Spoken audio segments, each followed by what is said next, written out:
Hello and good morning, my friends. This is Marta, and I know, it's not even a June, it's just the end of a May, and I'm coming to you with a Christmas card. Oh my gosh. No, but seriously, the truth behind this is that I have a few videos on my phone which I need to get rid of in order to be able to edit my other like newest projects. And when I was trying to find some stuff I could delete, I came across this video, and I don't really want to get rid of it without showing you, because it's a lovely design, and this card idea could be a great to execute not only for a Christmas cards, but for the wedding anniversary or like a special occasion birthday card.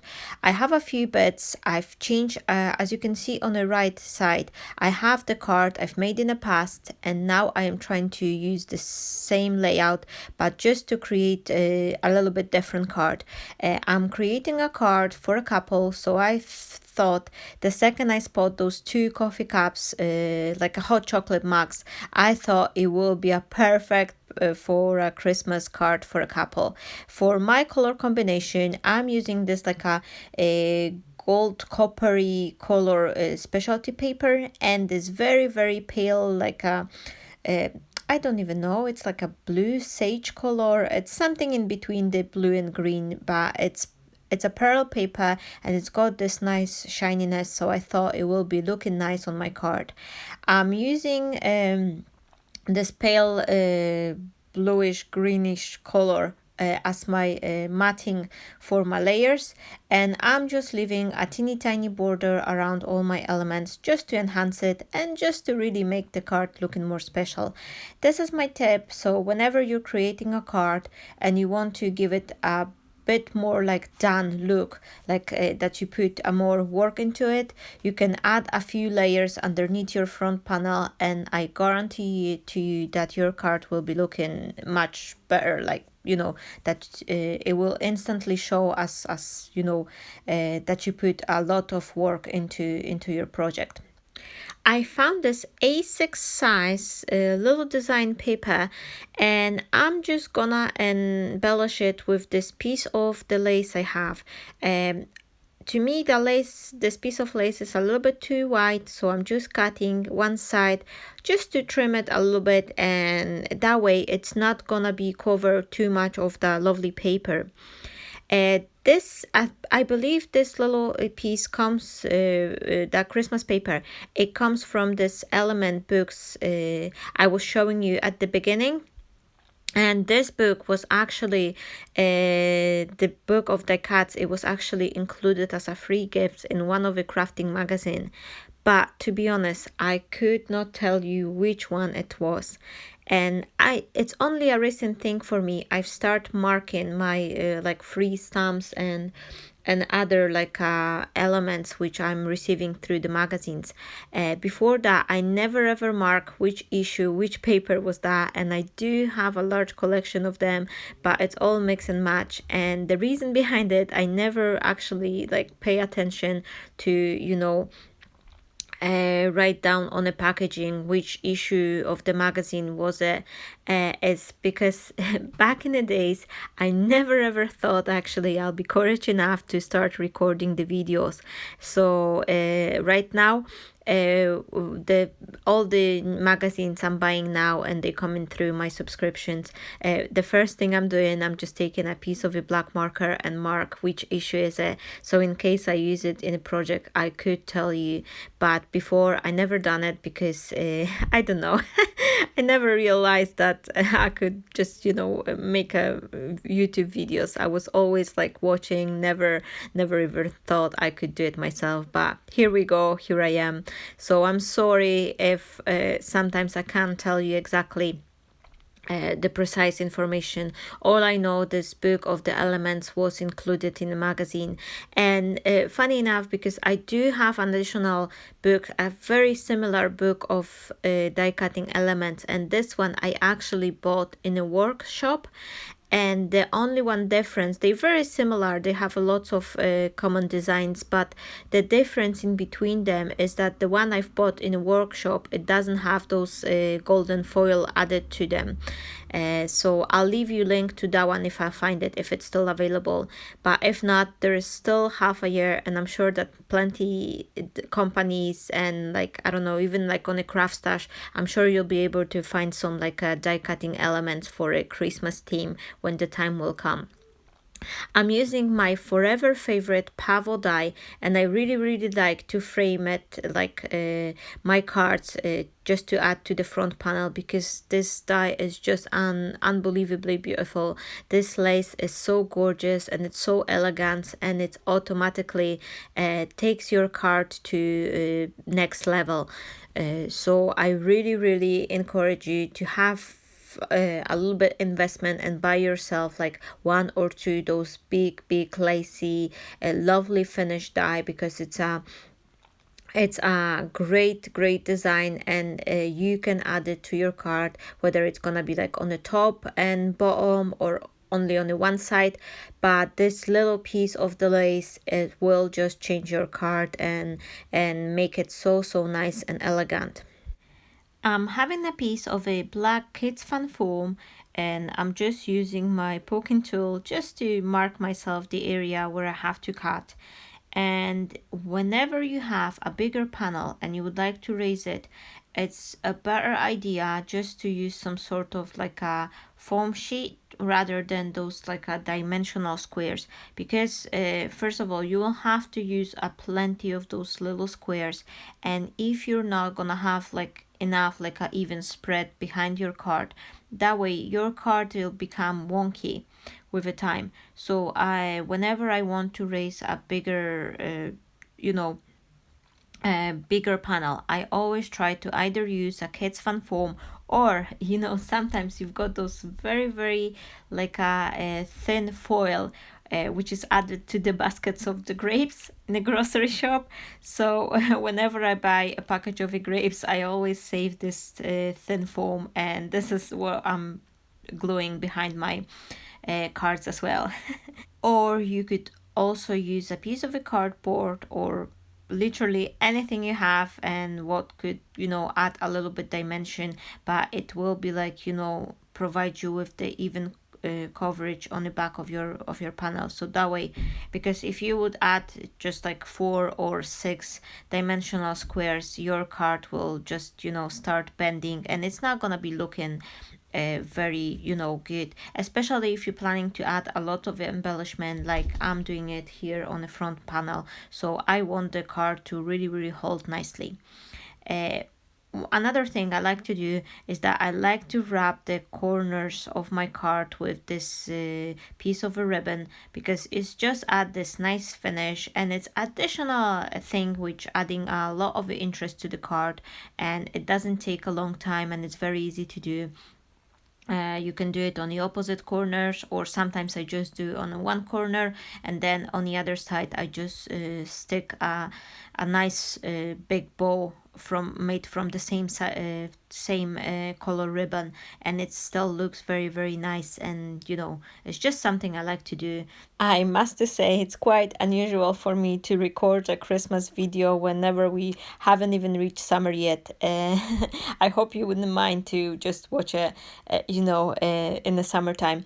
Anyway, that's quite funny, because every single year I am promising myself this year I will be start making my Christmas time a much earlier than the last year, because I usually am just running right before the Christmas. I'm just running like a headless chicken, and I'm trying to catch up with all the cards I have to do, and I'm just like even like angry on myself, oh, why I didn't add it started making them earlier. But maybe this year actually, once I watch this Christmas card, once I'm doing that video now, it put me on a Christmas mood, and I'll start making my cards a little bit earlier, because I do have those quite a few cards I know I'll be needing for this year. So maybe I'll just start do a card once a fortnight or something like that, just to give me a heads up. And I'm actually wondering, what about yourself? Are you doing your Christmas cards earlier, or are you still waiting like me till the last minute? What's your tips for getting organized, so you're not gonna end up in at the end of the, November, and all scared, and oh, how am I gonna do it on the time? So please let me know in the comment section what's your tips for getting organized for these cards. Do you have like a calendar and you schedule yourself for the cards, or when do you start, what months usually start making your Christmas cards? Because I really, really want to know what's your tips and advice in this area, because if it comes for Christmas cards, I definitely need a help. I've cut myself a couple of these stars, like a snowflakes, and this is this big one. It's designed from the Spellbinder. I think I'll have a look for the packaging to tell you exactly what's the name of the die, but I've decided to just enhance it a little bit by adding additional layer underneath from this golden sparkly paper, like a golden mirror paper, and then I'm just slightly shifting them around. I've choose the star because it's a nice, very, very big size, so it will match nicely to this circle panel I've got with those two hot chocolate mugs I was showing you at the beginning. Now, because I realize I don't want to make another video when I'll be talking through the whole entire 20 minutes, so I'm just gonna put some music on so you could have a look and just see how am I putting the card together.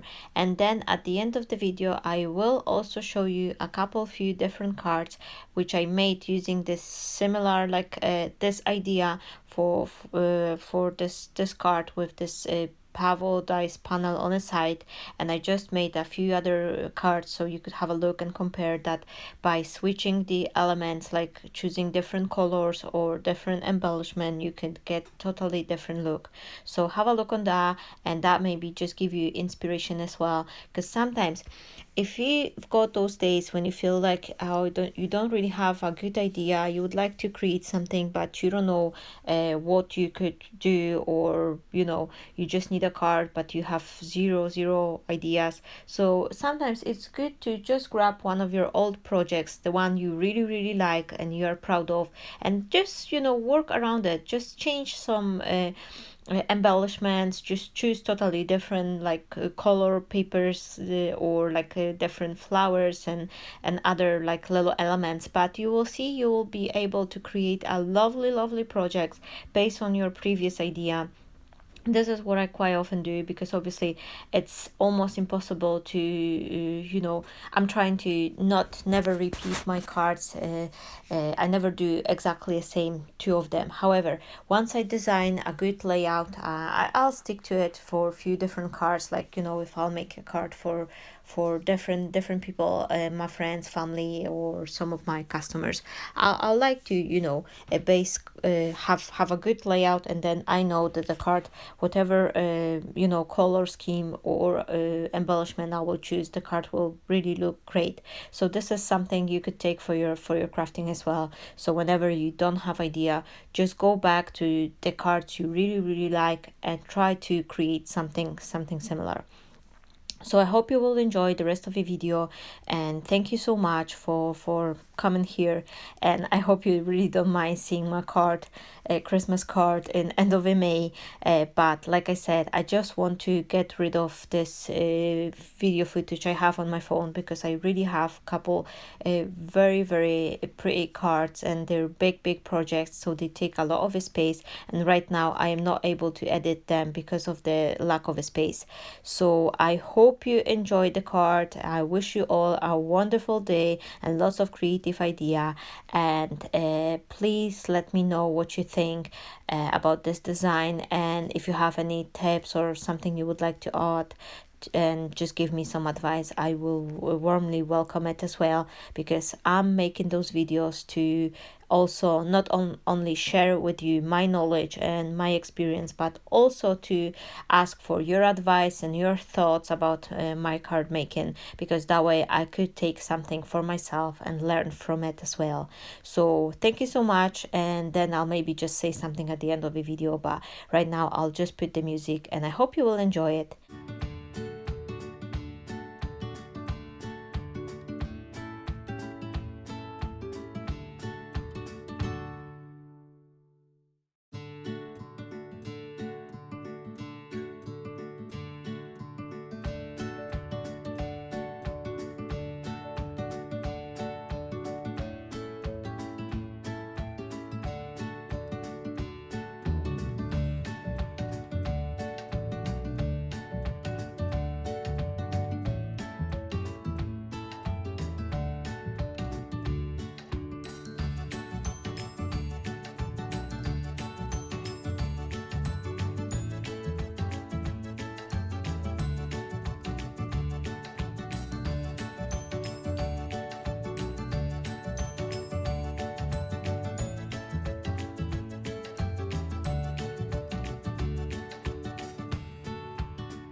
So that will be my card for today, and here is a few other close-up look on the other cards made based on the same design, and I hope you enjoy them and let me know which one is of your favorite one. And also if you have a similar cards, made a few cards based on the same idea, let me leave me in the comments some links to your accounts. I'll be lovely to see what designs you are coming with and what's your favorite one as well. Thank you so much, and I wish everyone a wonderful day. Stay blessed, Marta.